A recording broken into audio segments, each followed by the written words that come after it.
Hello and welcome to online एडाफा study one से बैड फॉर लर्निंग। दोस्तों स्वागत है आप सभी का ऑनलाइन एडाफा स्टडी यूट्यूब चैनल पर। इस वीडियो में हम बात कर रहे हैं कई बड़ी और लेटेस्ट अपडेट के बारे में जो कि संबंधित है यूपी टीजीटी बिजली एग्जाम को लेकर। साथ ही साथ अगर बात की जाए 97,000 नई प्राथमिक शिक्षक भर्ती के लिए, साथ ही हम बात करेंगे उत्तर प्रदेश की शिक्षक भर्तियों में ओबीसी एससी आरक्षण में बड़े बदलाव के बारे में, कोटे के अंदर कोटे को लेकर। ठीक है ना, ये बात आप सभी को थोड़ी समझनी पड़ेगी तब आपको समझ में आ जाएगी।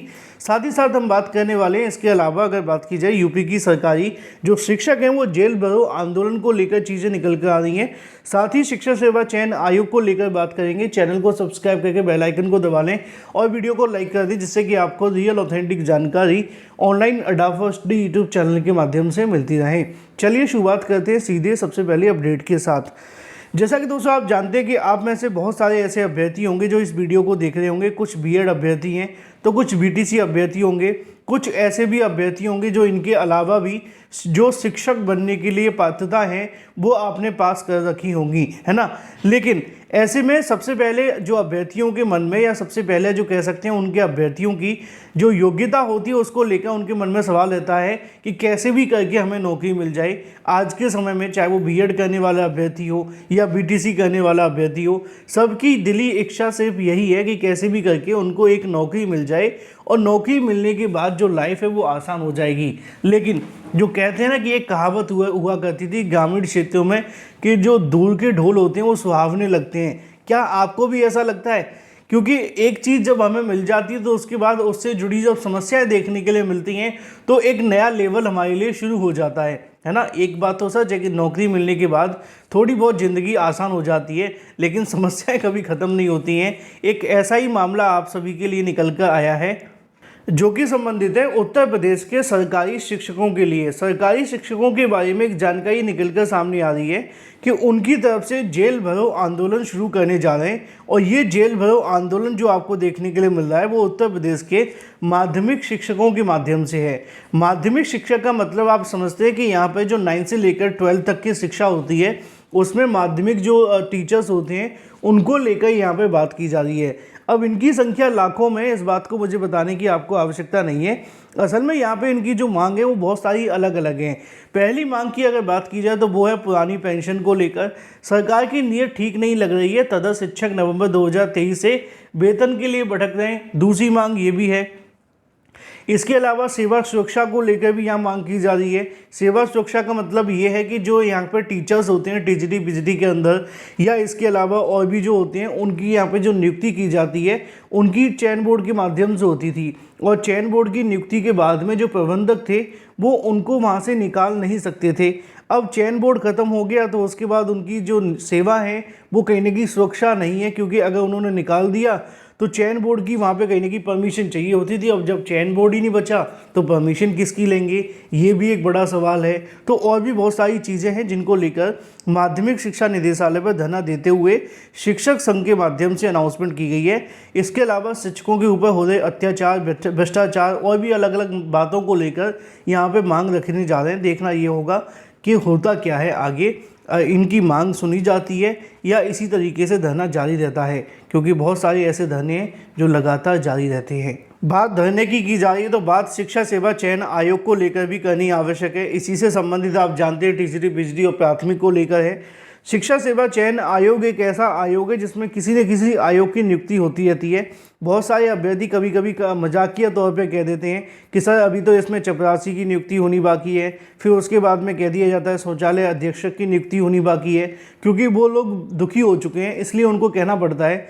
लिखा हुआ है कि 4 उप सचिव के शिक्षा सेवा चयन आयोग की प्रतीक्षा प्राथमिक से लेकर एडेड माध्यमिक और एडेड उच्चतर तकनीकी और शिक्षा के लिए जो अल्पसंख्यक संस्थान है उसमें शिक्षक भर्ती करने के लिए गठित उत्तर प्रदेश शिक्षा सेवा चयन आयोग के सृजित 4 पदों पर उप सचिव की कहीं न कहीं जो नियुक्ति है वो आज भी प्रतीक्षा में है। आयोग में सृजित पदों पर रुक रुक कर तैनाती किए जाने से कार्य पूरे गति से नहीं हो पा रहा है। ऐसे में निर्णय लेने के लिए आयोग तो तैयार हो गया है, लेकिन उसके अनुरूप काम को रफ्तार देने के लिए अभी उप सचिव की तैनाती नहीं की गई है, जबकि आयोग के गठन हुए 6 माह से ज़्यादा का समय बीत चुका है। आयोग में सज्जित 12 पदों पर सदस्यों की नियुक्ति 14 मार्च को होती है। उसके बाद में सभी ने कार्यभार ग्रहण कर लिया। फिर उसके बाद में अध्यक्ष आते हैं कार्यवाहक MP अग्रवाल।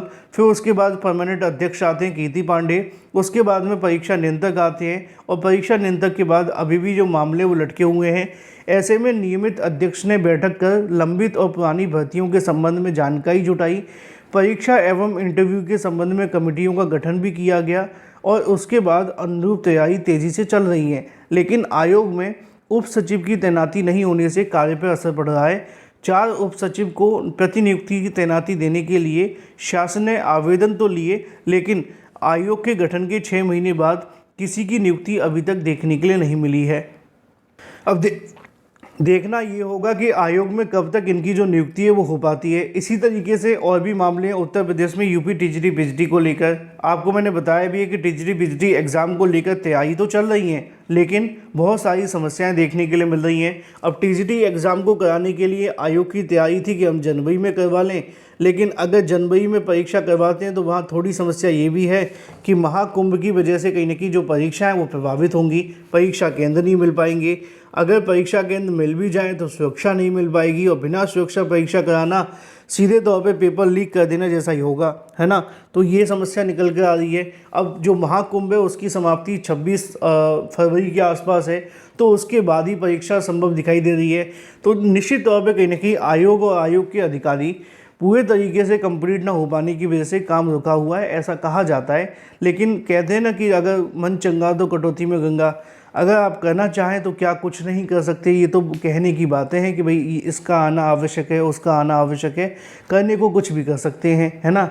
बस यही चीज़ें आप सभी के सामने हैं। फिलहाल नई शिक्षा सेवा चयन आयोग और टीजीटी बिजली को लेकर विचार विमर्श तो बहुत सारे किए जा रहे हैं परीक्षाओं को लेकर, लेकिन ये जो विचार विमर्श हैं वो ख़त्म होने के बजाय आगे बढ़ते जा रहे हैं। इसी वजह से आपकी परीक्षा जो है वो धीरे धीरे करके आगे बढ़ रही है। आपने देखा होगा सचिव ने कहा भी था कि हम इसकी परीक्षा को आपके लिए इसी साल कराने की कोशिश करेंगे।